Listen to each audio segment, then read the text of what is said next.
Hi అండి. ఈరోజు నేను నార్మల్ రైస్తో ఎగ్ ఫ్రైడ్ రైస్ సింపుల్గా టేస్టీగా ఎలా చేయాలని చూపించబోతున్నానండి.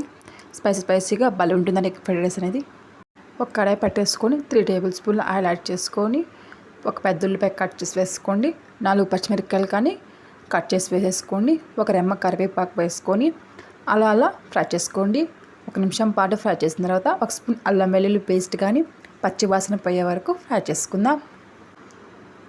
అలా ఫ్రై చేసేసుకుందాం. అలా 1 నిమిషం పాటు ఫ్రై చేస్తే అల్లం పేస్ట్ అనేది కూడా ఫ్రై అయిపోతుందండి. ఇప్పుడు మనం ఎగ్స్ని యాడ్ చేసుకుందాం. నేనైతే 3 ఎగ్స్ని యాడ్ చేస్తున్నానండి. మీకు కొంచెం ఎగ్ పలుకులు ఎక్కువ కావాలంటే 4 అయినా యాడ్ చేసుకోవచ్చు. అలా వేసిన వెంటనే టర్న్ చేయకుండా 1/2 స్పూన్ సాల్టు, 1/2 స్పూన్ మిరియాల పొడి వేసుకోండి. ఎగ్లో మిరియాల పొడి అనేది మంచి టేస్ట్ని ఇస్తుందండి. ఒక 2 మినిట్స్ అలా అయ్యాక సరే అలా కలపండి.